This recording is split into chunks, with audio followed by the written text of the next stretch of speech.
Where the unipolar system is gradually fading and the multipolar system is coming in, it is imperative to look at how the global world can benefit from the advantages of multilateralism, especially Africa, which has become a focal point in today's world. Welcome, ladies and gentlemen.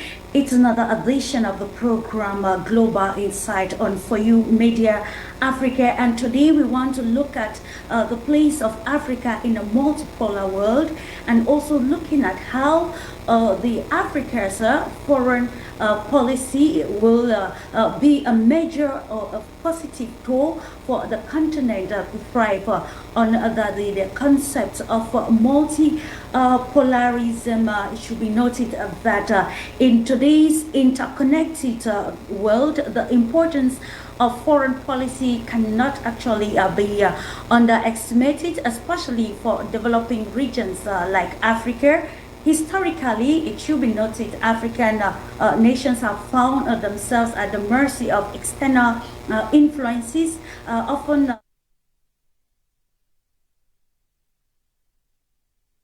school of thought hold that independent foreign policies can still counteract regional interest in Africa. It has been largely seen that embracing an independent foreign policy can help to empower African countries to break free from the chains of neo-colonialism and thrive on the international stage or the world stage. So, but by adhering to the principles of multipolarism, I think African nations can leverage their collective strength or effort, forge strategic partnerships, and equally pursue their own tailored approaches to international relations. Thus, this edition of the program Global Insight explores the potentiality of independent foreign policy for Africa and how this can drive Africa's quest for prosperity. By formulating their own diplomatic strategies, African nations can actively engage with the multilateral institutions and bringing in their tailored effort to address regional challenges, harness, of course, the benefits of globalization. How can Africa thrive under the multilateral natural systems in the era of multilateralism?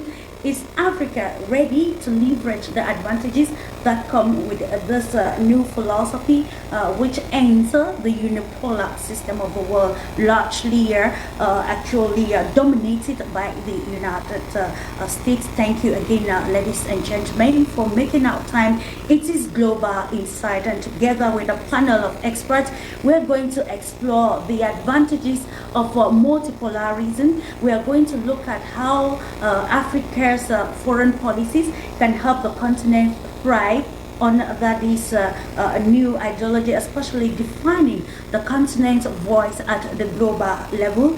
I think it's time for us to acknowledge this panel of experts that will give insightful analysis on the topic for discussion Thursday. And let me take you now to the United States of America. We're being joined by Ashil Eke, who is a banker and also an international financial expert. He's joining us from Washington, D.C. Good morning to you, sir, and thanks for honoring today's invitation. Good morning, Ms. Wilowin. Thank you so much for the invitation again this weekend. The topic is very fascinating to me, and I believe it's going to be fascinating for the listeners as well, and I'm pleased to be part of the panel today. Thank you for the invitation. Thank you too, and it's a pleasure having you to share your insight on perspectives like this which concern the African continent. We're going to the East African nation of Kenya. We're going to join Alex Ogutu, who is a governance researcher. Good evening to you, sir, and welcome, of course, for the first time on the Pan-African Television For You Media Africa. Hello, hello, Clarissa, and hello, my co-panelist, Achille. I'm happy to be here. And just to echo what my co-panelist has said, this is indeed an interesting subject, an interesting topic. It could not have come at a better time, and we do look forward to our deliberations from it. Thank you very much, and appreciate the invitation. Thank you. And we actually appreciate you giving priority to this rendezvous. Just to remind our viewers out there that we are streaming live on Facebook for You Media Africa English and for You Media Africa. You all welcome, and you can actually share your comments, what you think about this. Does Africa have a voice in the international arena? Do you think Africa is ready to leverage the opportunities that will come with the multipolar world? And of course, what is Africa's life after its collaboration with the global powers and even multilateral institutions, BRICS, and even individual nations which have defined their voices on the global stage? That is the question that we are going to be answering in the course of the program, and many others. Thank you again. Now we are going to dive straight away to the introductory phase of the program with Achille Eke, who is going to be presenting a detailed analysis, introductory analysis to our topic for discussion this day. You have the mic, Achille Eke. Good morning, dear listeners. Good morning, Ms. Willow, for the invitation again. For far too long, Africa has been subjected to external influences and power dynamics that have often undermined its sovereignty and independence.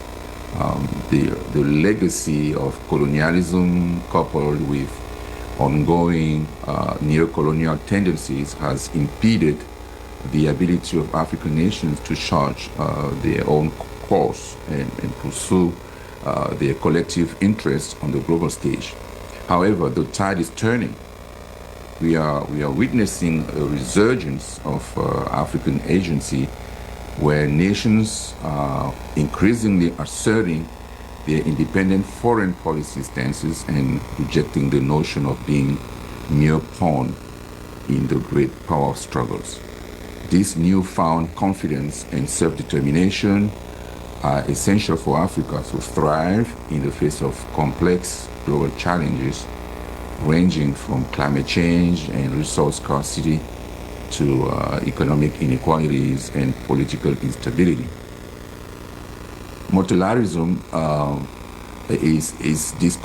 in this context becomes a powerful tool for Africa to leverage its collective strength and amplify its voice on the international stage. By fostering regional integration, promoting intra-African trade, and forging strategic alliances, African nations can counterbalance the influence of external actors and therefore advance their shared interests more effectively. Moreover, an independent foreign policy enables African countries to navigate the intricate web of global power dynamics with greater autonomy and to forge partnerships that align with their national priorities and values. It empowers them to resist external pressures and to chart their own course, free from shackles of colonial tendencies or undue interference. However, it is crucial to recognize that the path to true independence and self-determination is not without its challenges. Overcoming entrenched dependencies, addressing internal divisions, and building robust institutions are crucial prerequisites for achieving sustainable progress. As we discuss this topic today, let us embrace the spirit of Pan-Africanism and solidarity, recognizing that our collective strength lies in our unity and shared aspirations. Together, we can forge a new narrative for Africa, one that celebrates our rich diversity, upholds our sovereignty, and propels us towards a future where we truly thrive as equal partners on the global stage. Thank you.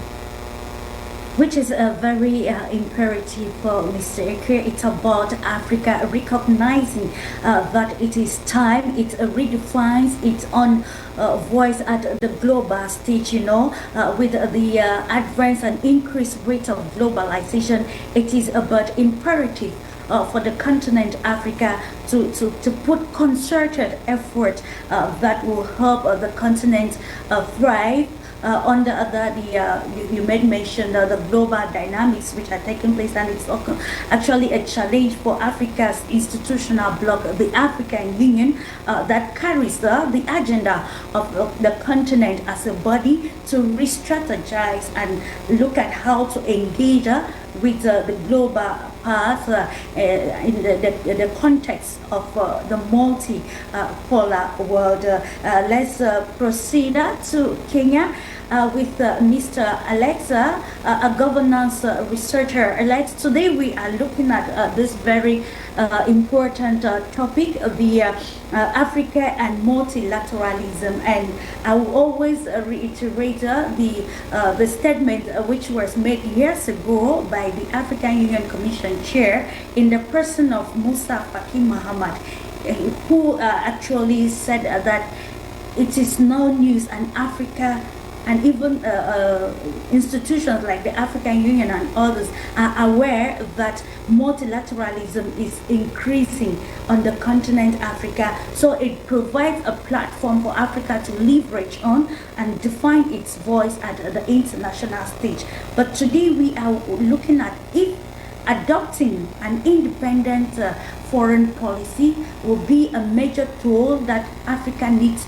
to thrive under this new concept of multipolarism. What is your own analysis or opinion pertaining this topic for discussion? This is the general perspective of it. Thank you.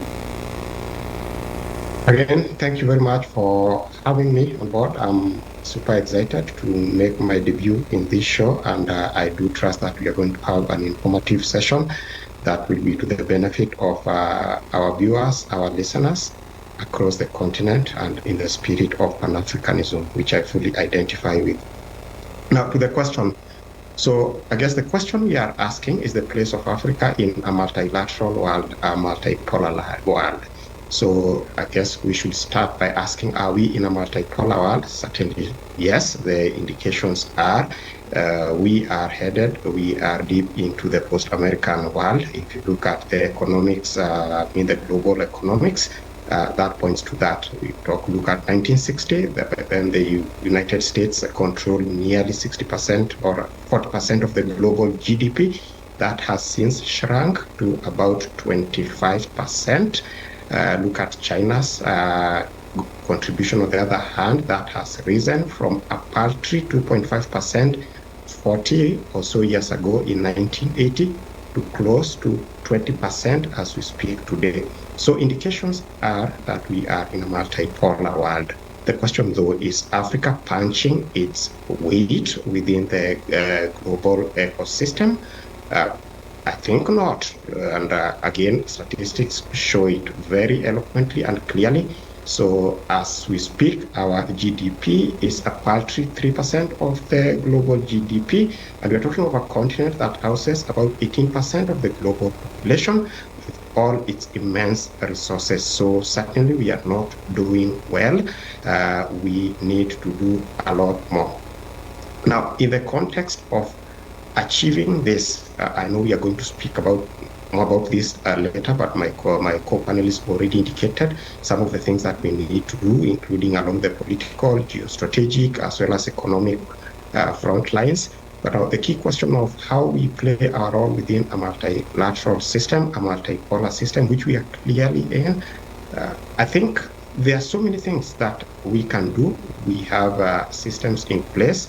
Now, the question of an independent foreign policy, which you have rightly asked. So what does an independent foreign policy look like? What does that even mean in the first place? Now, how I see it, an independent foreign policy is really not a foreign policy that is detached, that is decoupled from the rest of the globe, but it is a foreign policy that captures the aspirations of Africa and ensures that the continent is rightly centered and exploits itself commensurably with what it commands by way of its resources, natural resources, geostrategic resources, diplomatic resources, and so on and so forth. So that is the kind of foreign policy that we need. I think there are ingredients. We are not there yet, but there are ingredients that really positions us, puts us in a pole position to exploit our potentials that are largely underexploited. Economically, you talk of structures like the African Free Continental Free Trade Area, I beg your pardon, that makes robust promises, and if well harnessed, if well exploited, would certainly push the Africa's GDP from where we are today to the 6th largest economy globally. So I think we do have ingredients politically. We have an African Union that is increasing in its robustness, but I do think we still have a bit more work to do to ensure that we really don't fall victim to the machinations and maneuvers by these global interests. Because what I'd love to share with our viewers, is that generosity really is not a virtue that is embraced in the international system. It's fairly anarchic. Everybody fights for their survival, and Africa must rise to the occasion and fight for a rightful place in the world. And that, if you ask me, is very much possible. Thank you. And of course, that is where the problematic lies, because in this world, it's all about interest. It's all about nations defining their national interests and engaging in or being part of multilateral institutions. It's first of all to advance the internal agenda of a country before looking at the agenda of the group as a whole. And that is why we are asking the question if Africa actually understands, or African stakeholders who are at the forefront, if they really understand the stakes of this multilateralism which is increasing on the continent, if they really understand the stakes of what it takes to redefine. You just mentioned some figures which actually prove to us that there is still a lot that the continent has to do, because if we are embracing multilateralism, opening the continent to several international partners for trade and whatsoever, it should be reflected on the gross domestic product of the continent as a whole. It should be reflected on the number of job opportunities which are available for the African vibrant youth. It should be actually reflecting the changes in terms of infrastructure development, and of course even life expectancy of the population. That is, if we have a good health structures to determine this. So now that's why today we want to look at the place of foreign policy coming from Africans. Being aware of what independent foreign policy is already, as you two have underlined in your opening statement. So the question we're asking now is because when we talk about this independent foreign policy in the context of international relations, we want to look at how the country can manage its sovereignty, and of course also make independent decisions which will promote the agenda of a nation and also promote the agenda of the global world. We want to look at how these foreign policies redefined can help economic transformation or advancement, and also look at the geopolitical aspect of it, if with the geopolitical competition and increase in multilateralism, if Africa can capitalize on this to define a strong global or international agenda.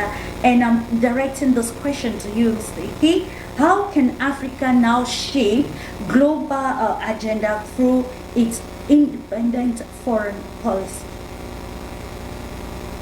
Well, in answering your question, I wanted to go back a little bit about how African foreign policy or multilateralism evolved over the past few years since our independence. I think it will give a good idea of where we were and then where we are today, and help answer that question that you just asked.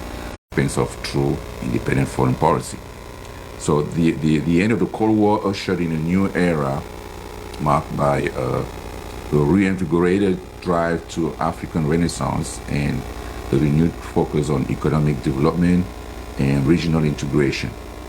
The transformation of OAU to African Union in 2002 was a testament to that shift, as the continent sought to forge a more robust and an effective multilateral framework to address its pressing challenges. Throughout this evolution, the pursuit of an independent foreign policy has played a crucial role in shaping Africa's approach to multilateralism. And so nations that have successfully asserted their sovereignty and chartered an independent cause have been better positioned to leverage multilateral platforms for their collective interest. We have witnessed nations like South Africa, Nigeria, and Ethiopia emerging as influential voices on the global stage, advocating for African interests and priorities within multilateral institutions. For example, the United Nations, the World Trade Organization, and the G20.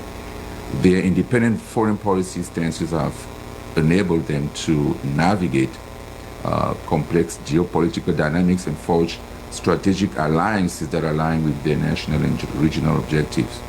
At the same time, Africa's engagement with emerging powers such as China, India, and Turkey, for example, has further diversified its multilateral partnerships, offering alternative avenues for cooperation and resource mobilization. This diversification reflects the continent's growing assertiveness and its determination to chart its own course rather than being beholden to traditional power structures. However, it's important to acknowledge the challenges that persist. Internal divisions, conflicts, and governance deficit within some African nations have sometimes undermined the continent's ability to present a unified front on the multilateral stage. So overcoming these obstacles and fostering greater regional integration and policy coherence remains a critical imperative for Africa to fully leverage the potential of multilateralism. So, in summary, I would say, Africa's approach to multilateralism has evolved from a post-colonial assertion of unity to a more nuanced and multifaceted engagement with global institutions and emerging powers. So the pursuit of independent foreign policy has been a driving force in this evolution, enabling African nations to assert their agency, advance their interests, and forge partnerships that align with their developmental aspirations. JD, it's about defining foreign policies that will align with internal developmental aspirations, like we mentioned already in our preamble about the fact that the foreign policies of most African nations were defined putting into consideration of historical factors, and of course to note that many countries in Africa were colonized, and when they got independence they did not actually bring a new preamble that would define the changing times. So today we are in the 21st century, and that is asking if the existing approaches that African governments use in tackling or maybe in defining continental agendas, do they really fit in the present time? And that is a question we want to answer in the course of the program Global Insight on For You Media Africa. You've mentioned a lot of challenges, the challenges that the continent is facing, even under this multilateral, multipolar system. Coming to you, Alex, we are looking at an independent foreign policy having the capacity or the propensity to help the continent fight aspects like neocolonialism, because that is something that the continent is fighting at this particular moment. How do you think we can practically leverage on this independent foreign policy to put an end to neocolonialism in the African continent?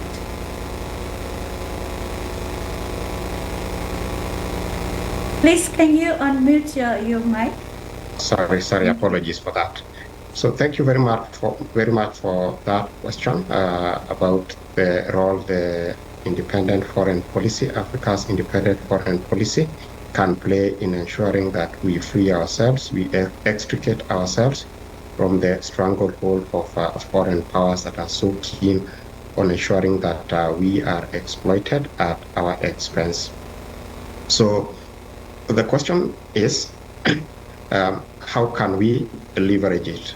But before I answer that question, and I acknowledge what my co-panelist has said, that evolution, that explication of how the African foreign policy has evolved over time is quite detailed.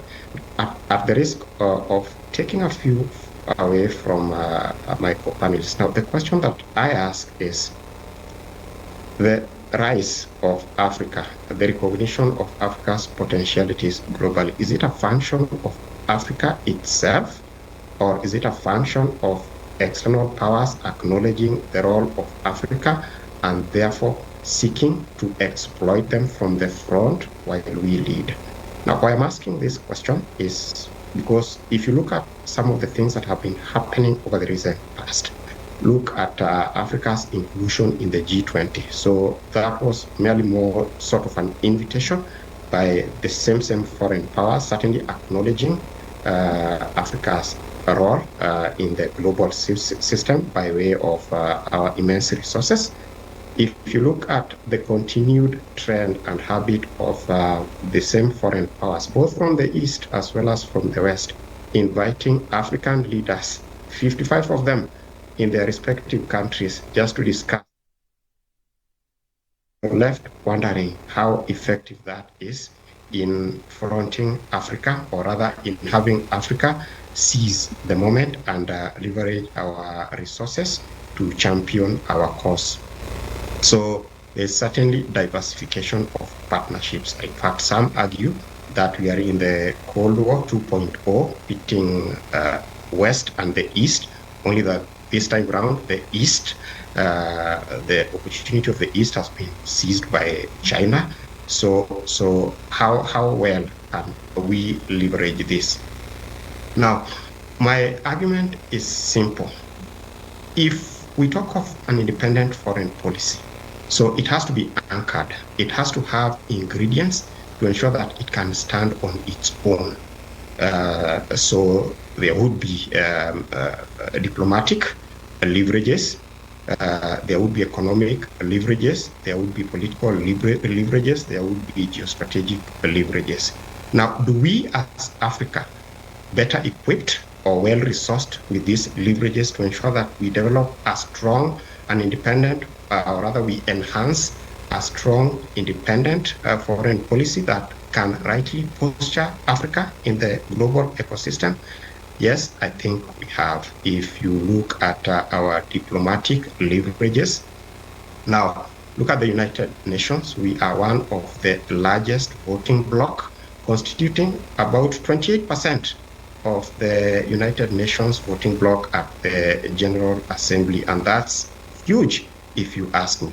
So we do have the numbers to exercise our powers effectively, diplomatically, within this multilateral institution. And by the way, it should not be lost to us that we do have commensurate human potential, human resource too, to champion us through this course. So look at the current leadership of the World Trade Organization, the current leadership of World Health Organizations. Both are led by Africans, one from Nigeria and one from Ethiopia. Now, away from the diplomatic leverages, look at the geostrategic leverages. Do we have geostrategic leverages? Africa is geostrategically positioned. If you look at the trade routes that we command by way of our control of sections of the Atlantic Ocean, Indian Ocean, and that vital sea in the Horn of Africa, the Red Sea. This speak to the geostrategic leverages that we have to ensure that we command our rightful share. How about economic leverages? Now, Africa has one of the largest populations, demographically speaking. So as we speak, we control about 18% of the global population and rising. It is estimated that in the next 26 or so years, the proportion of our population will have risen from the current 18% to about 25%, and that is huge, even in terms of market. So we just mentioned the African Continental Free Trade Area, which, if fully harnessed, will really boost our economic value by way of addition to our GDP, by way of providing close to 30 million employment opportunities. So we do have economic leverages to ensure that we position ourselves well. So in a nutshell, what I'm saying is that we have blocks that we can use to enhance our foreign policy as Africa, a unified foreign policy that positions us in a way that the outside world cannot ignore us, and certainly it is to acknowledge that they are beginning to appreciate and acknowledge us, but more crucially, they cannot exploit us by way of taking advantage of our weaknesses here and there. Some of them have been alluded to by co-panelists. Issues to do with governance. We have issues to do with conflicts here and there. So these are some of the weaknesses we have to address, and that speaks to one of the things that we should do. In fact, we must do to ensure that our foreign policy stands strong. It postures us so well. We have to address these internal conflicts, these internal contradictions that we have, because the temptation, the appetite by the same outside world to try and cause divisions is not lost on us. Just a few weeks past, as the conflict in the DRC festers and worsens, the AU Commission Chairman Faki Mohammed did caution and warned the foreign powers to keep off the conflict, essentially meaning that they are still interested in destabilizing the continent if that would serve their interests. So we do have a role to strengthen it, because it is something that we can effectively leverage. Thank you. Indeed, and being aware of the dynamics around the continent should even present stakeholders, especially political stakeholders, with enough to contextualize and make good use, like the AUC chair have always said. We are aware of the increased multilateralism. So what is Africa doing? What are our stakeholders doing to leverage on this for the benefit of the continent Africa? I remember with the advent of, when people signed and ratified the African Continental Free Trade Area, it was all joy across the African continent. But this day, you see, it is actually timid. It's true that some countries, Ghana, Rwanda, and other countries have started trading under the Continental Free Trade Area, but then the number of crises that the continent has recorded since that time till now, it becomes worrisome, and it joins now through maybe looking at the geopolitical stakes on the continent. The continent is becoming more and more attractive to foreign powers. We're looking at the crisis in the Eastern Democratic Republic of Congo. We see how the infringement of the US in the ECOWAS made the bloc so vulnerable that it could not take independent decisions that will foster the integration and the interest or the agenda of the regional bloc. But we are aware of all of these obstacles or challenges faced as a continent, and being at the center of changing narratives, what is the way forward. So just to remind our viewers joining us that this is your program, insightful program, Global Insight on For You Media Africa.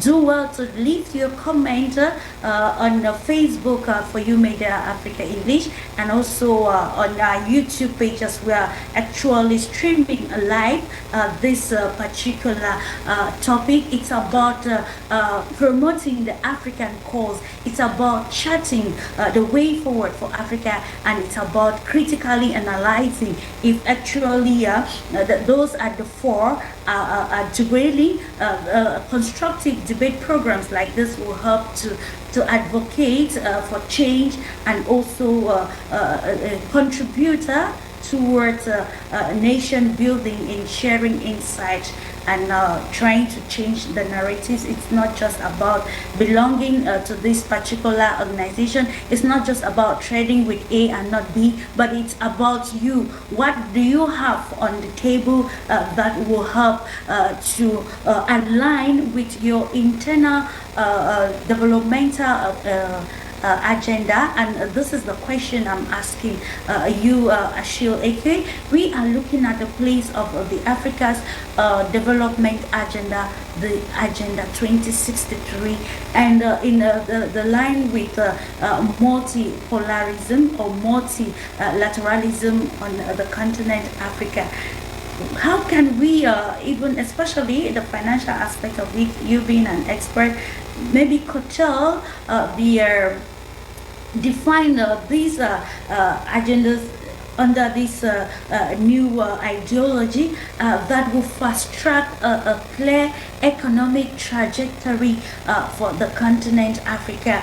You know, we're talking about the continent insecurity, and we discovered that they use mostly young people in Africa to promote a radicalization. And I think if there is a vibrant economy, youth will be busy actually contributing to economic empowerment or growth, rather than taking arms and fighting each other. So what do you think can be done in line with the Development Agenda 2063 under the philosophy of multipolarity and with the multilateralism in Africa?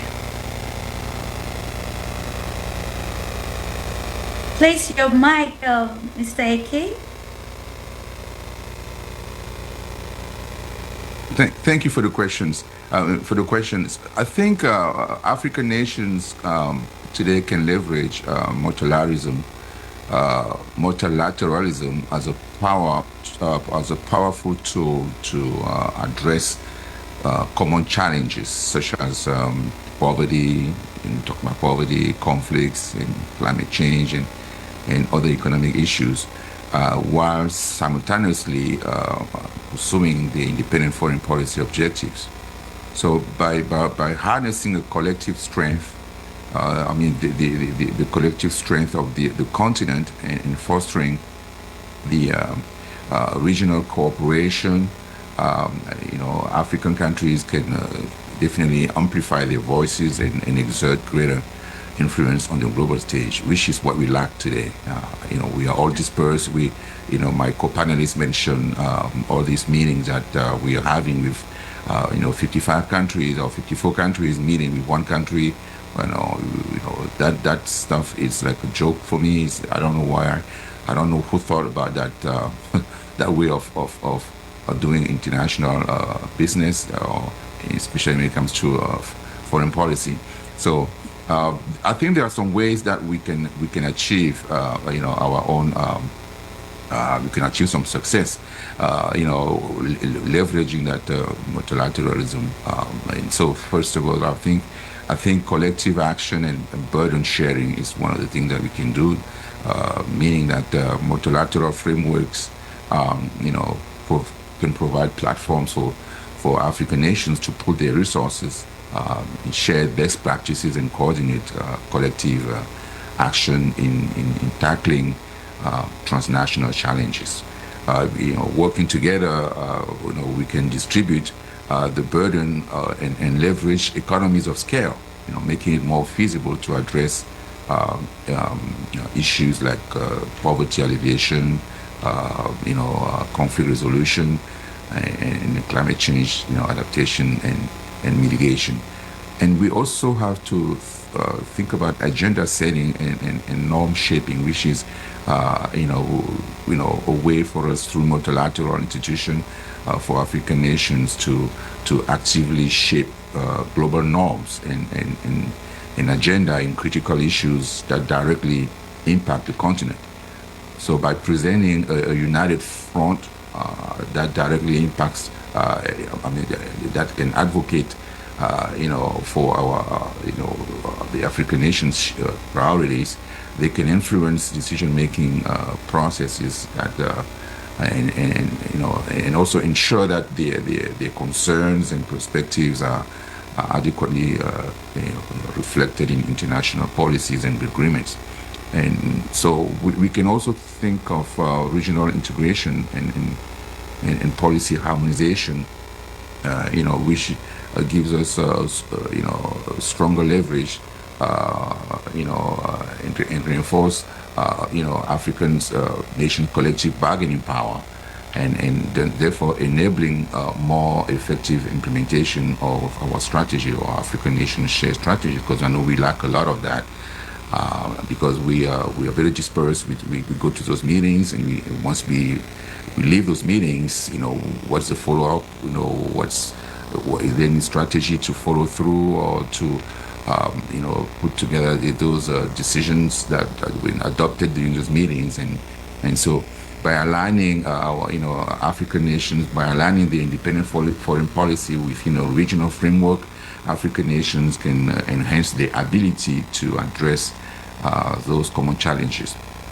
We can also, something that I've thought about is leveraging competitive advantages, right? So each African nation possesses, unique strength and resources and expertise that can be leveraged, through multilateral cooperation. So by capitalizing on these competitive advantages and fostering complementarity, African nations can optimize their collective efforts in various areas, such as peacekeeping, talked about climate resilience and sustaining development. So my colleague also mentioned diversifying partnership, which is exactly what we need to do. We can use multilateral platforms to diversify our partnerships and attract resources from a broader range of stakeholders that could include developed and emerging economies like BRICS, international organizations, and civil society actors, right? So when we align all these, all these different views, we can leverage, these partnerships to mobilize financial and technical capacities to help us achieve our goals. So those are the few things that I think we can do to really have an impact. But if we are dispersed as we see today, we can do this for 50, 100 years. We're never going to meet our goals. And I think it's time for us to refocus and reconcentrate on African, on African multilateral institutions like African Union or different regional institutions to really put together a strategy to be more effective on the global stage, so we can have a voice that is impactful. Indeed, it is imperative to be more useful and effective at the global stage and have a voice that will be impactful. And I think Africa can do that. We can take the case of South Africa that has been very intentional about seeing that there is justice as far as the conflict, the Palestinian conflict is concerned. And I think if actually there is this concerted effort we will attain that milestone even in every sphere of it. I think Mr. Elijah Enwako just joined in at the moment. Time for us to welcome him to the program. Sir, we were talking about independent foreign policy to see if it's really that tool that African nations need to thrive under the context of multipolarity and with the increase of multilateralism in Africa. We would love to have your own perspective regarding the topic before we continue with the insightful analysis. Sorry for coming in a little bit late. I kind of mix up the Cameroon time with my own time here in Canada. So my apology for that. I think to begin with, Clarissa and ladies and gentlemen, the platform, I think the first thing that Africa needs to do is to have the institutions that are going to guarantee or foster a unified foreign policy. Why do I say that? Because if you look at what's happening in Africa, that's telling you that there is no framework on which the African countries can work on a unilateral basis. Because if you look at the foreign policy of the African countries, they are as diversified as the countries themselves. South Africa is taking Israel to International Criminal Court. Kenya is against South Africa for doing that. Burundi is also having its own policy. Congo Kinshasa is out for Israel, to support Israel. They are even wanting to send troops over there. Cameroon is there with Russia. So if you name any African country, for example, and you name one foreign policy, you can count as many diversified versions as they are in Africa. Why is that? It's because we do not have a common framework on which to act together. There is no institutionalized framework where we can say, based on the African Union policy, this is the position of the African Union. Conflict in Ukraine, conflict in Israel, conflict here, conflict here. I'm just giving that one an example. I'm not saying that the framework is going to be on conflict. I'm just giving an example of how diversified the African continent is when it comes to acting on a particular issue, whether it is global or within Africa. Now, if you want to talk about things that are happening in Africa, it will be surprised, it will shock a lot of people to know that we do not have even a framework to act on issues that are happening in Africa. Let's take it for example.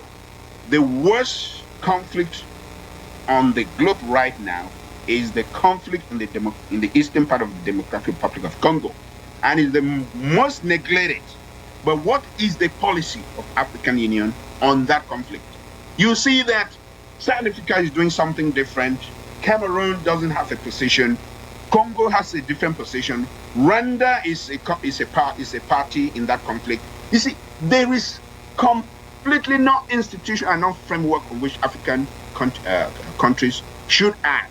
Because if you take, for example, what's happening in the European Union, whether you talk about the position in Israel, the issue of Israel, whether you talk about the issue of Africa, whether you talk about the issue of Ukraine, that bloc is acting as one because they have a framework that all of them have signed onto and say, if there is going to be an issue, this is what our framework is to, they have an institutional framework that guides them on how every country should respond. And you cannot diversify. You might have your own personal country interest, but the interest of the European Union comes first. As long as you go against that, you sign onto it. So what is going to guide the African Union, for example? We've talked about Agenda 2063. That is the beginning of a framework that can help the African Union come to some sort of an institution, very close to an institution, because in there we have a financial framework, we have technology, we have conflict, we have education, we have energy, we have anything. If you look at the pillars of that Agenda 2063, that is something that can give the African Union a framework for them to act on. But as we speak, when was that institutionalized? A couple of years ago. But there is no single one of them that has been ratified. I mean, ratified in the sense that they are acting on it. If you look at it's a paper tiger kind of argument. They are not acting on it. There's nothing on the ground that shows that they are moving towards a common framework, institutionalized, agreed upon by everybody, so that they can act on that agenda. So I think that's where I'm just laying the basis and the foundation of where the problem is.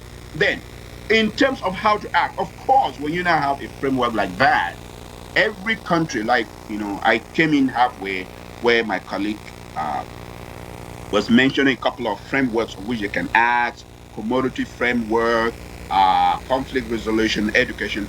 Every country can now strategize and reframe their own personal interest based on that. I think that's where Africa needs to go. Because as we speak, I'm telling you, every country has its own, whatever they are doing, based on their own interest, and they're acting in haphazard manner. So I think that's the foundation for the problem. Let me stay with you, Laja, who are listening critically to your analysis. Of course, you've identified that, they always say that diversity actually is good, but then sometimes diversity has its own limitations, and you've just underlined that the fragmented nature of the continent in Africa, it's already a setback if Africa has to thrive in the global arena, if Africa has to move along with the ideology of a multi-polar world.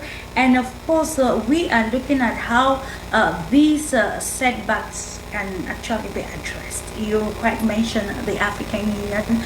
The media has a way of setting an agenda, and I think with the plurality of media, in especially African media, like For You media, it's already a milestone to address these challenges that the continent is facing at home. So now we know that the African Union is that one institution that defines the agenda of the continent as a whole.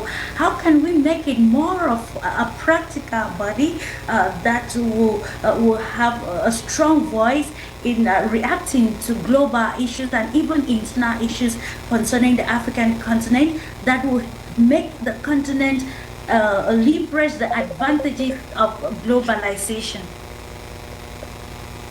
Okay. I always like to be practical when I speak, Clarice, because that will elucidate and give concrete solutions as to what we are discussing. Because number one, if you look at some of the policies of the African Union, there are a couple of some that we can pick and say, if they do ABC like this, that is going to be a way forward. Now, we have one of the strategy of Agenda 2063, if I remember very correctly, that has been spoken about by a couple of African presidents, is the commodity strategy. Paul Kagame, for example, and Yoweri Museveni. If I remember, I think the third person that talked about it was William Ruto. They came up with a commodity strategy, and they said every African country should sign into it. What is that commodity strategy? They said, before a single raw product leaves the continent of Africa, that product must be transformed into semi-finished product, or at least finished product, before it leaves the continent of Africa. And they wanted every African country to sign. How many have signed as we speak today? Because this is not rocket science. This is not rocket science. It's as simple as ABC. It takes political will. Even though we talked about diversity, but there's unity in diversity. It takes the political will of African leaders to relinquish to their greed, relinquish to their, how do I want to call it? Foreign influence, because I'm going to come back to that foreign influence, because it's happening. We do not understand this. It's happening. It takes political will to relinquish that, because if you have a Cameroon, where you are, for example, sign and ratify and say, before cocoa leaves Cameroon, it must have been semi-finished into pulverized. or powder, or at least, or even finish in chocolate. Do you understand just the economic impact of that single decision? Take only one. I don't want to go to all the other minerals, because Africa is the golden continent when it comes to minerals. We are talking about one common one: cocoa. Cameroon produces it. I think Ghana produces it. I think Ivory Coast produces it.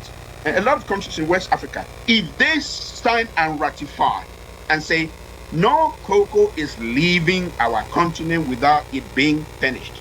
Take another one, as simple as ABC. Timber. Cameroon produces it. Congo produces it. Gabon produces it. A few countries that produce, they say before timber leaves Cameroon, it must have been finished into semi-finished product, which is pulp. Even if you don't finish it, pulp, before it is sent to Europe. Just the economic impact of those two products, what it is going to do to the economy of those nations is astronomical. So this is not rocket science. It's something that everybody knows, but it takes the political will of the powers that be to stand up. When I say stand up to Western oligarchs that will come in to manipulate, because they manipulate us to think that we cannot produce this thing. We cannot go past that stage. So that is what it takes. As simple as that. It's not rocket science or engineering or something that we have to go. It takes the political will, it takes the greed of a leader that has the power to say, enough is enough, we cannot do this. And it's doable. Magufuli did it within a space of 6 years before he died. Kagame is doing it. Some other countries are doing it. I think Ruto is already implementing a couple of those things. So if African countries can come together and ratify some of these one by one, I'm telling you, even with the media, like for you media, that we are exposing some of these things, as time is going on, Africa will have a common foreign policy, whether it comes to product, it comes to conflict, it comes to education, it comes to technology. Not only that, if you look at the regional blocks, I think my colleague touched about it as we're signing it. Look at the regional blocks within Africa. We are talking about regional blocks that you have, sometimes you have just about 6 of them, like CIMAC. How many countries are within the CIMAC region? You have Cameroon, Congo, Gabon, Equatorial Guinea, Chad, which other one? I think there are about 6 or 7. Central Those Africa. countries cannot even agree on a single common policy. Regional blocks.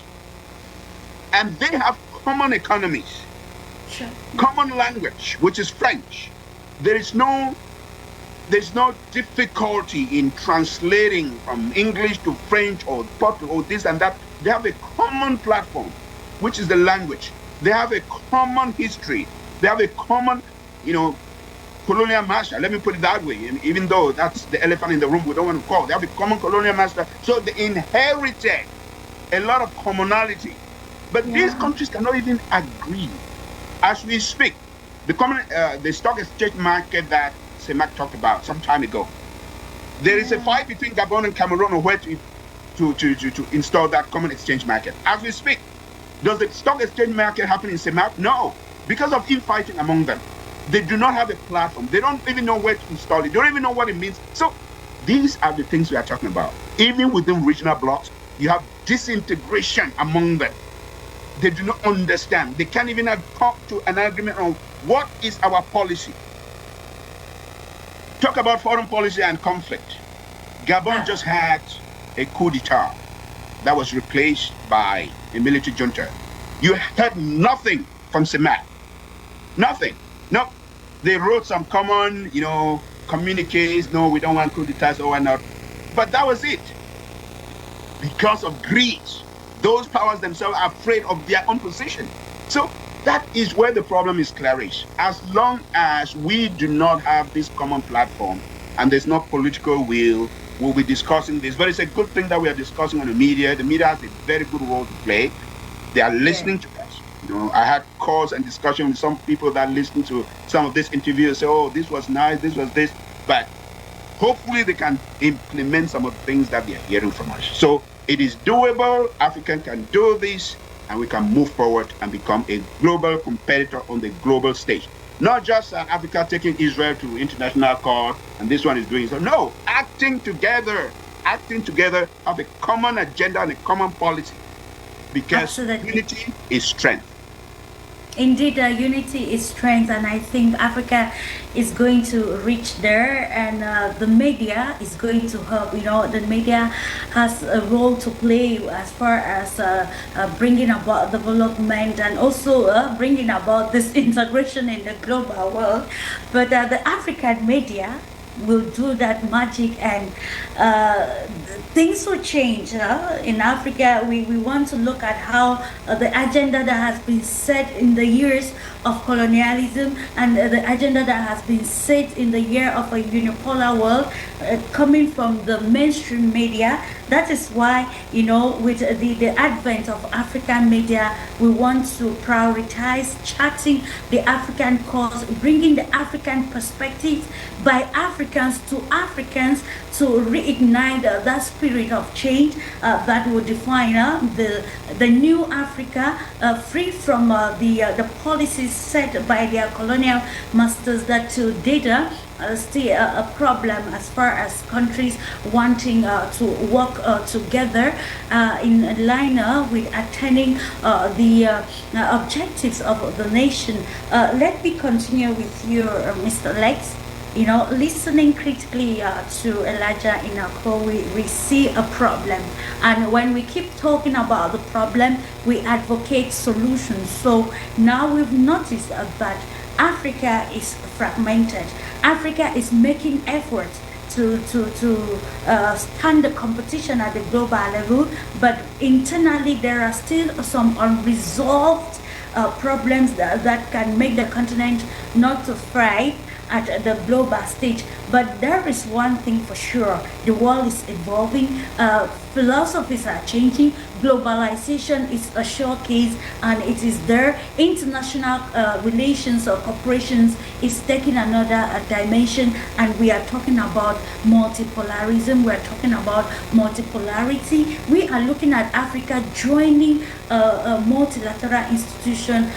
The last time it was the AU being admitted as the permanent member of the group of 20 group, and of course we're looking at a whole lot of countries in Africa joining the BRICS. Recently in Nigeria actually made public the intention to join this organization, but the underlying factor or point is how ready are we to capitalize on these available institutions for our own good, to ensure that industrialization drive that the African Development 2063 actually articulates will be feasible maybe in the next 5 or 10 years, or maybe in the next 2 years, if we collaborate well with the international partners. So the question now is, how can we solve these problems affecting the continent strategically that will present a better scope or a greater scope for Africa at the international arena? So thank you very much, and happy and excited to see my colleague, my fellow African, Enoaku from Canada, and seeing his passion. Truly, that speaks to the kind of, the drive that we need to propel our continent. I just hope that Africa will improve itself so that in future, our brother doesn't have to join from Canada, where he confuses a bit of time zones, so he joins from home. I think that would be the ultimate joy. But now, coming back to the question. Now, even before I address that question, let me put a few comments to what my brother from Canada has pointed. So I will take a slightly divergent opinion from his explanation.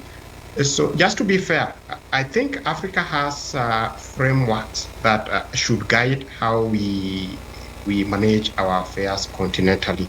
I think that much we have achieved by way of the African Union itself. by way of the regional economic blocks, be it ECOWAS in West Africa. We've talked about CIMAC in Central Africa. We have East African Community in this side of the world, as well as SADC in the southern part of Africa. So we do have these frameworks. They exist, and they hold immense potential.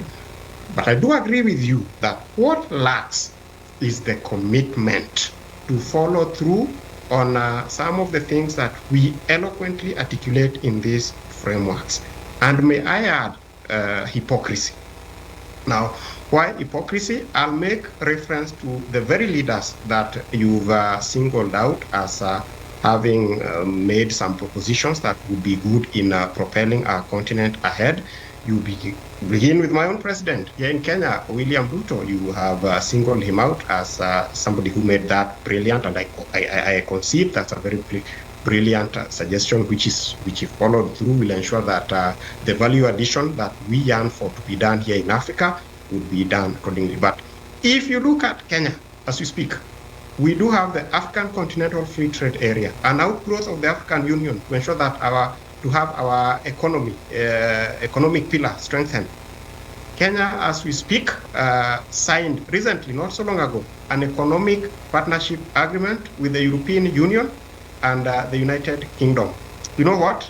Concerns have been raised about the conflicting provisions between the economic partnership agreement and the African Continental Free Trade Area, as well as the East African Community Customs Union. So they are conflicting. There are some goods that we suggest to import from Europe at a subsidized arrangement, yet that conflicts with the customs union of the East African Community. Now, aside from that, Kenya is in the process of negotiating a bilateral trade arrangement with the United States. It's called the Strategic Trade and Investment Partnership. So last year, late last year, if I remember correctly, the East African Court of Justice ruled that the whole Strategic Trade and Investment Partnership goes against the East African Community, and more specifically, the Customs Union and the Common Market protocols of the East African Community. So, but you know what? We are insisting on proceeding with it. In fact, as late as January, we had a delegation from the US that was here in the country to negotiate that. So this essentially talk of Rwanda's Paul Kagame. He been singled out as well, and I think he has made some demonstrable sorts of examples on how to push through the Pan-African spirit. But the conflict in the eastern part of DRC cannot be completely explained without making a case for the role of Rwanda in that conflict. Now, these are the sort of hypocrisies that we are talking about.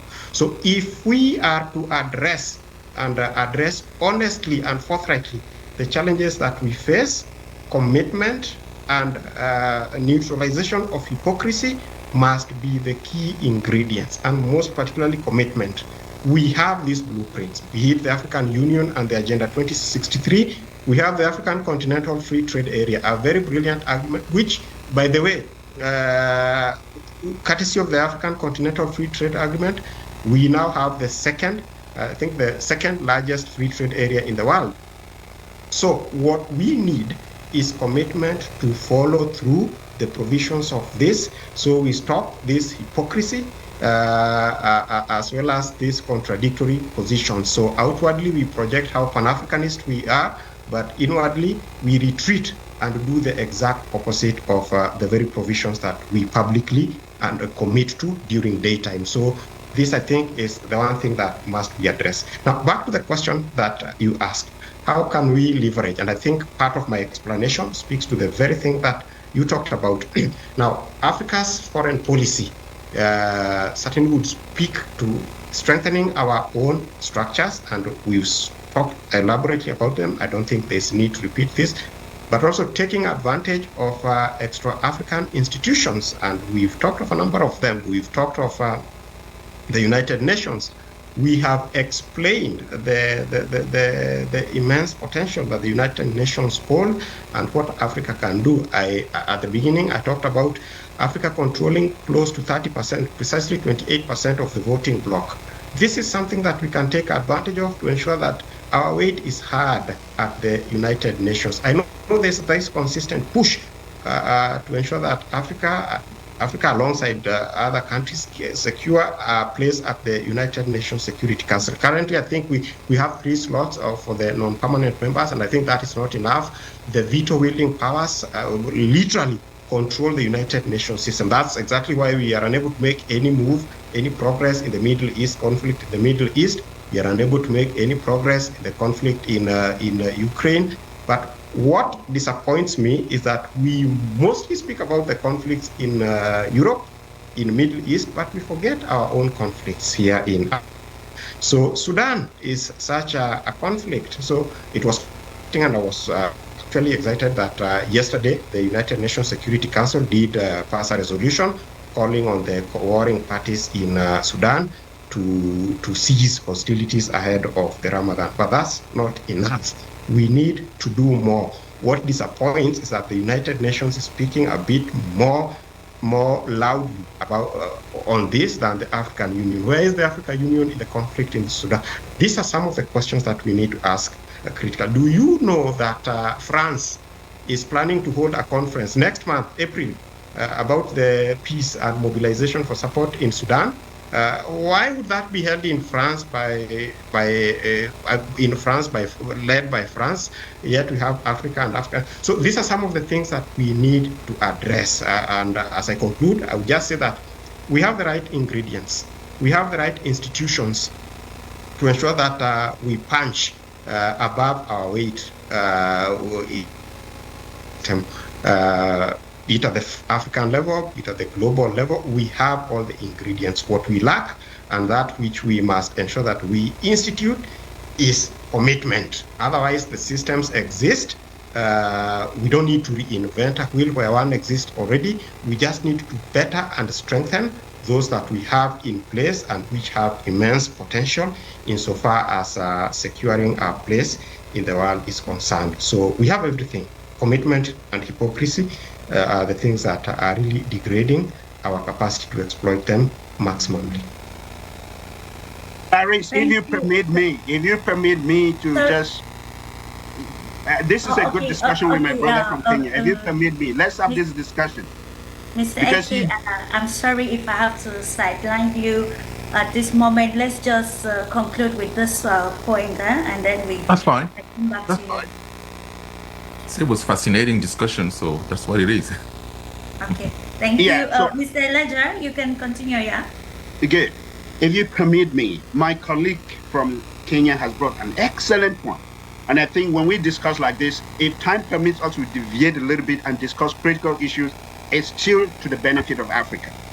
He has highlighted Kenyan agreement with the United States and these other countries. Very, very important. I follow that, my colleague. It's part of the research that I do. But you ask yourself, why did Kenya go ahead to sign those agreements at the detriment of SADC? I'll explain to you. And it boils to the point that you mentioned. I'm just trying to buttress your point and to give some other points. Kenya, for example, came out and said African countries should liberalize the economy. And they stood and gave an example and go in with action. Kenya is one of the 2 or 3 countries that has given Africans free passport, free entrance to the country. That's implementation of one of the goals of the agenda of 2063 by the African Union. How many countries in Africa did that? Now, what this is going to happen is this. Because when it comes to trade, you have to balance the trade. When you allow free movement of people all over Africa, there is a benefit and a disadvantage to Kenya. Kenya has to look for a way to balance it in one way or the other. Why? Because if you allow inflow of goods and people into your country, and other countries continue to put trade restrictions, quotas, internment to their own products and their own people, it will be to the disadvantage of Kenya alone that has gone ahead to open its borders, open its economies to people coming. So I am not going to blame Ruto on that. Where the problem is SADC. Because if SADC has gone ahead to implement its own policies, I agree with you that the framework is there, but a constitution that is not being respected is as good as the non-existence of that constitution, my brother. That's why I said from the beginning that a concrete framework that has been signed and ratified and implemented with sanctions. Because as long as you have a framework and you do not put checks and balances in place for defaulters, people will default and go their way. Look at SADC and all other East African regional blocs. For example, you mentioned the conflict in the Eastern Democratic Republic of Congo, a conflict that I've studied for years.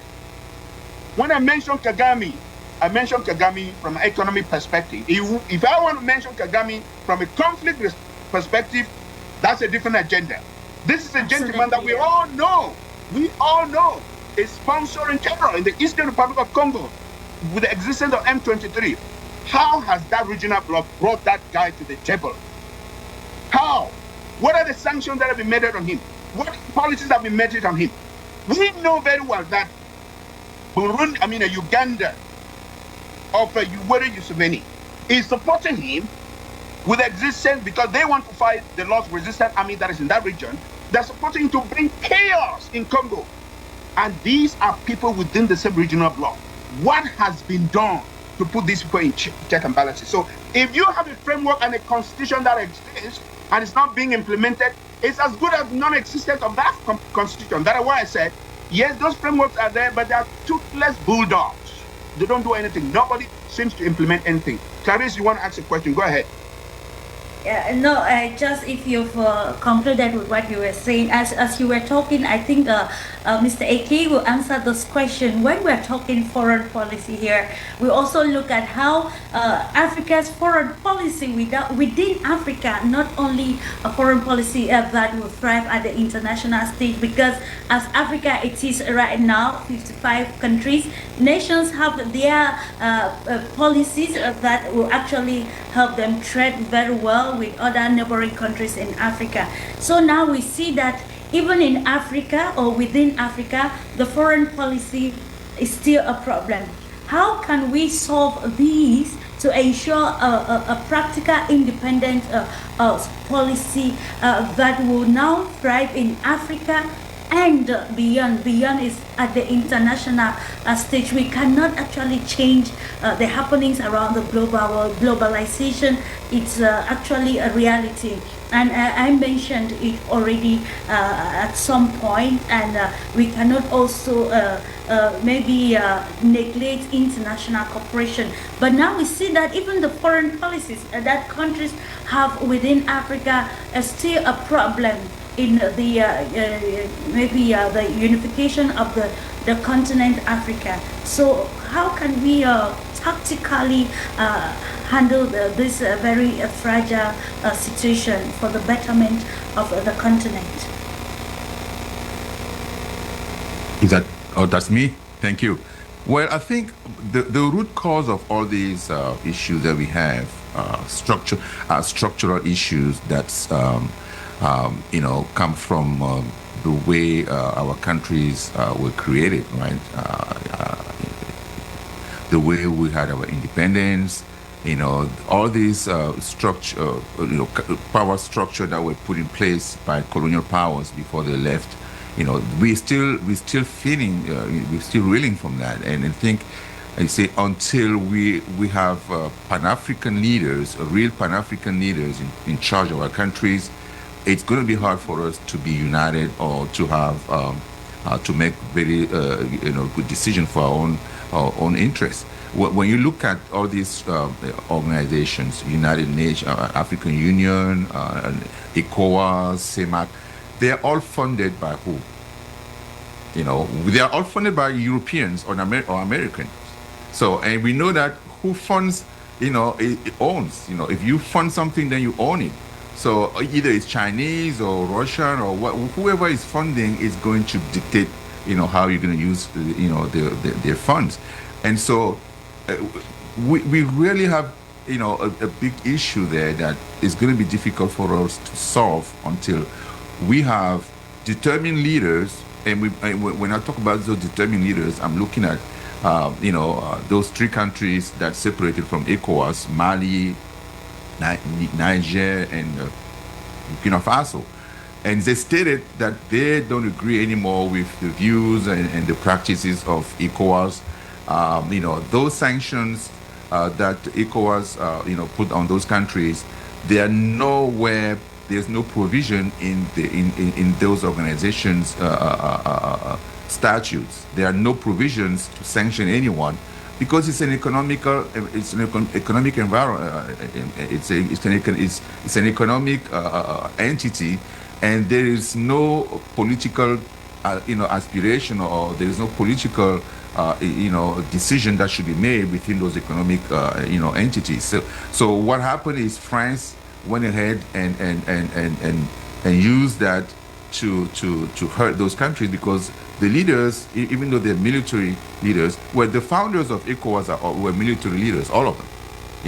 So and we know that France, for example, France became independent, thanks to who? De Gaulle, who's the military leader, right? So they're all coming today and telling us that military leaders cannot be accepted. It's a no, it's a no, it's a red flag, it's a red line. I think it's just BS. And so when I look at it, those three countries of the Sahel, they're working together. They just put together a unified army. At least a unified military to fight those terrorists. And they're putting they're going to come up very soon with their own currency, right? So and so we see how they are going fast. They are very effective in the way they're taking actions, And so this is what we need. Those big blocks with all these different superpowers that are controlling us, United States, Europe, France, everybody, it's hard to have a common strategy, to have a common framework and be serious about implementing them, because they are conflicting interests, right? So those leaders, they came to power thanks to those some of these superpowers, right? So they have to cater to the interests of the people who put them in charge, and at the same time try to appease their own population. And so there is a conflict. So that's why we hear these. We see all these conflicting decisions, right? We mentioned, Kenya taking, a decision, and then that goes into in direct conflict with SADC region. We see all these, so nothing is going the way we want, even though we have frameworks in place.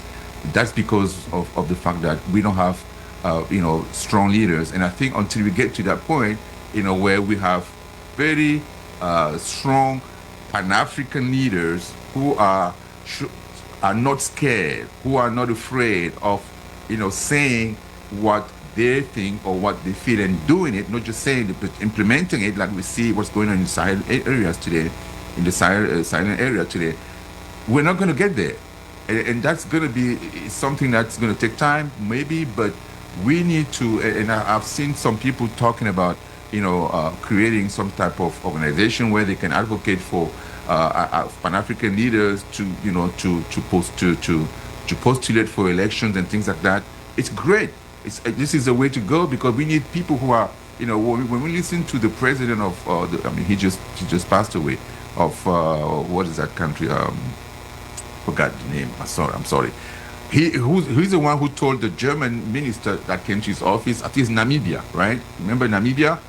Right. So one of the German minister from Germany came to Namibia and started telling the president that they're concerned about the fact that there are so many Chinese companies in this country, and the president turned around and said, hey, what's your concern about? This is not your country. This is our country, right? So it was amazing. And when we see leadership, like the one in South Africa, even though the conflict in Israel and Palestine is very foreign, very far away from South Africa, they're still taking a stance. And that's to show to the U.S. and to the whole world that even though we are not directly impacted by that conflict, those are human beings that we're treating like dogs, like animals. And that is unacceptable.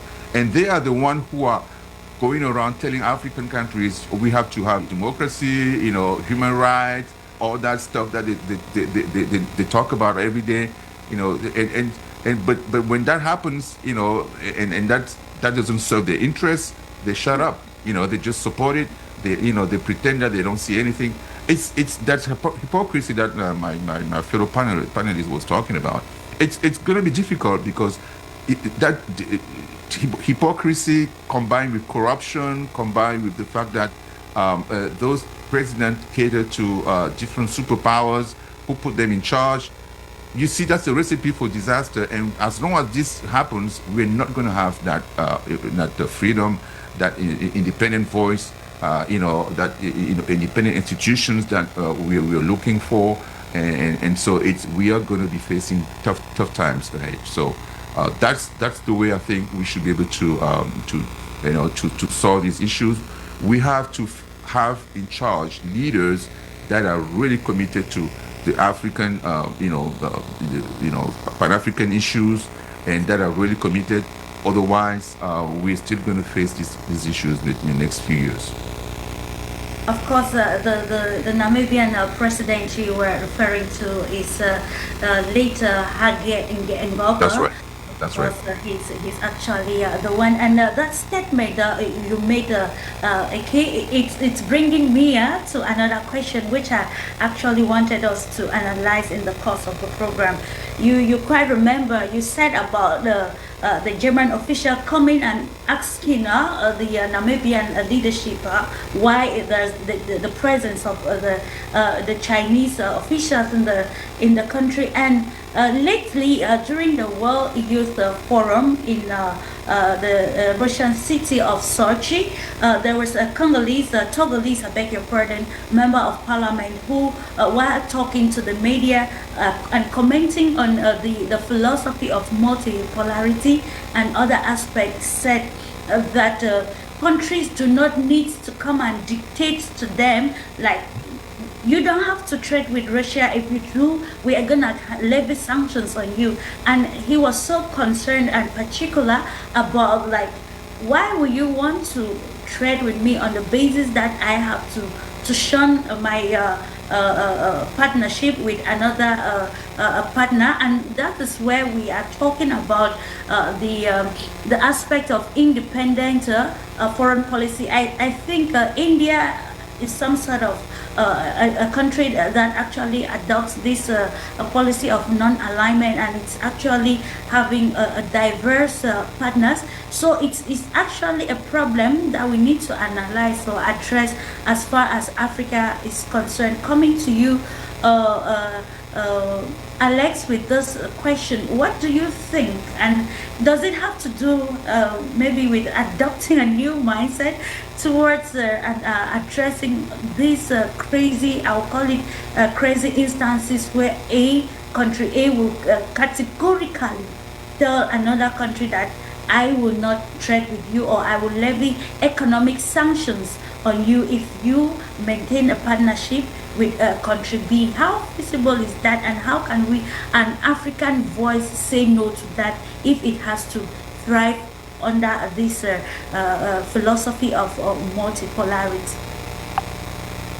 Thank you very much for that question. It's a critical question, but just to briefly request, I'll request to pursue a bit of this conversation with my comrade from Canada. I would have loved to respond to a few things, but I think we can pursue it. We don't have much time. Again, we have about less than 20 minutes to be together. Yes. Now, to address your question, now the extent to which another power can dictate to you on who you trade with or don't trade with speaks to the very problem that we are talking about, vulnerability. Now, if you build your systems strongly and you weave a narrative of your own and build it very, very strongly to the extent that it becomes impregnable, nobody will dictate to you who you trade with or don't trade with. Now, the extent to which we are... You are muted, sir. Please, we can't hear you. Oh, sorry. Apologies for that. Yeah, Can you hear me now? Yeah, sure. It's to the extent to which we are weak as a continent, and therefore we are just pushed around. Why is it that even with the sanctions that, say, the United States purports to impose against China, China still thrives? I mean, these are the questions that we need to ask. So a continent whose proportion of the global GDP is 3%. You would be dictated around. Now, imagine this: we contribute a paltry 3% to the global GDP, yet we have 18% of the population. We control 18% of the global population. So demographically, we are quite superior. Now, in terms of resources, Africa, according to estimates, controls close to or about 30% of the minerals that power the world today. Come to think of that, natural resources, beyond just minerals, we have the second largest tropical rainforest in the world. So the one that is in DRC is only second to the Amazon rainforest. We have some of the largest rivers in the world, top of River Congo, River Nile, the longest in the world. So these are resources that we have at our disposal that speaks to our potentialities. Now, the extent to which we are unable and deliberately to exploit them and make sure that we make our mark in the global stage speaks on who is to blame. So what we need to do, in my opinion, is to build our systems, be it politically, be it economically, be it socially, so strong that they become too impregnable. Just for emphasis, they become impregnable to the Western or Eastern powers to sort of want to frustrate or sabotage us. So really, we have the ingredients. What we need is just to implement them. So the response to your question is very simple. Just make Africa as strong as it can be. Then it would not be vulnerable to this kind of manipulations. Look at India, for instance. India has adopted a non-aligned stance. India has if you want a country that has an independent foreign policy, India has one. The United States tries to reach out to them insofar as the question of Russia is concerned. They insist on trading with Russia, despite the misgivings of the United States. Sure. So this is the kind of the thing that in fact, we have a lesson to learn from India insofar as building a robust foreign policy is concerned.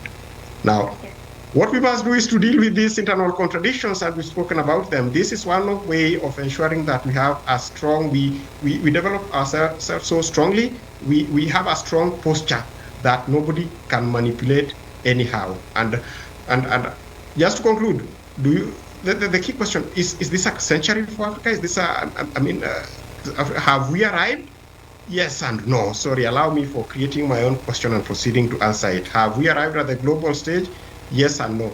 Yes, because the outside powers, these foreign powers that we talk about, have recognized our potential, which is why they keep inviting us, hopping from one country to the other to discuss so-called partnership arrangements. So, you're left wondering, why can't they come? So we discuss them here in Africa. We have a big building in Addis Ababa, the African Union headquarters, so big it can accommodate European leaders, can accommodate Asian leaders. Why do we have to ferry 55 African leaders to these countries to discuss this so-called? So the very fact that these outside countries are inviting us, it is in clear recognition that we have the potential, we have what is needed to position Africa strategically. So away from this, the invitation to these other global platforms, talk of the G20, talk of BRICS. And by the way, the recent expansion of BRICS has increased Africa's membership from 1 to now 3. So I think out of the 7 expanded membership, Africa controls about 30%. We have South Africa, we have Ethiopia, we have Egypt. So the very fact that these players are reaching out to us to invite us to their platforms communicates to the very fact that Africa has arrived insofar as them recognizing our potential is concerned. No, because I said that my response is yes and no. No, because we are ourselves unable to use these resources to position ourselves strategically. Thank you. Okay, thank you so much. Of course, we are almost culminating. One word, Mr. Yes. Ake? Just very shortly. Before I finish with Mr. Yes. Elijah. No, I think what Mr. Alex is saying, we all agree on that. It's the issue is how do we do that? All right. So how do we make sure that happens? All these frameworks, all these, good intentions, they're great. We know what to do, but the fact that the reality is that we're not in a position of really doing what we want, because we have competing interests and we are being pulled in different directions because of these competing interests. So my view is that we cannot be strong. We can only be strong until we talk about, African defense, strong African defense.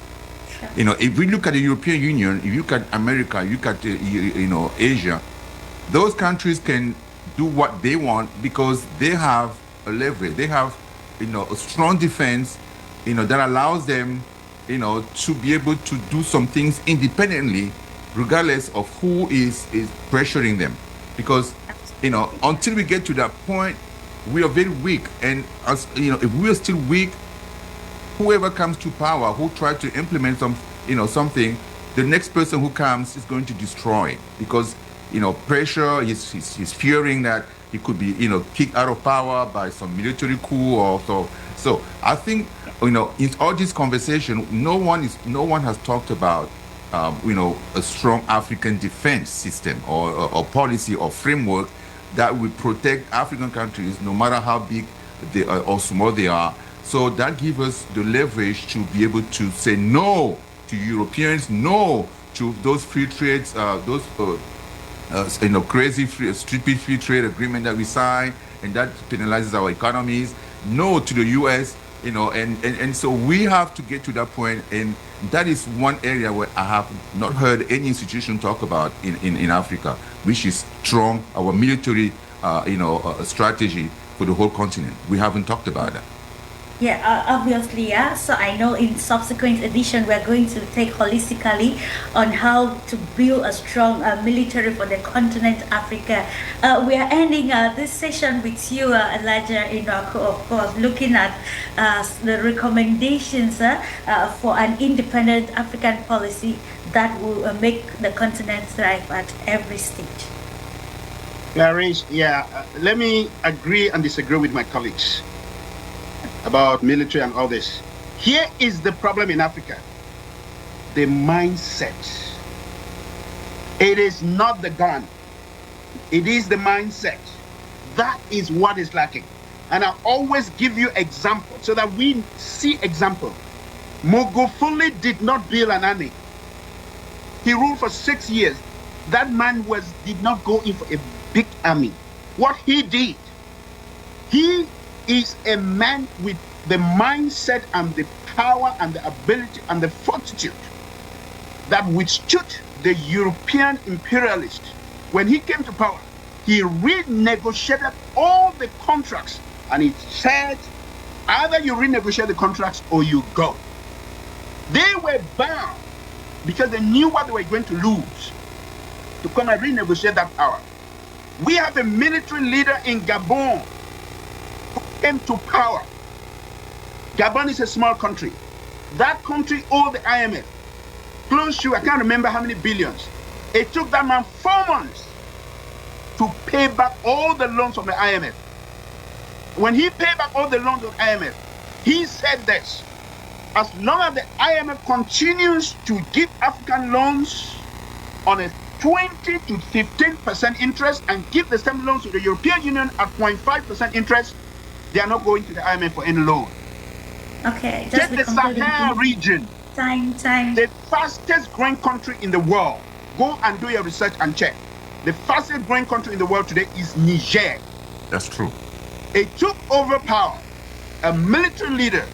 How long did it take them for that country to become the fastest growing country in the world? So, ladies and gentlemen, this is what is lacking in Africa. The mindset. If we have leaders with the mindset and the fortitude to change things in Africa, it will change. Look at the Sahel region. For example, those 3 countries, my colleague talked about them forming a union. But it will surprise you to know that ECOWAS, as they call it in French, CDA or whatever they call, has been struggling to come with a monetary policy. The old fox, which is Ivory Coast, being used by France over and over. When they came over and they said they want to create the ECO, France manipulated the Ivory Coast and they destroyed that policy. But today, as we speak, 3 countries, military leaders have come together.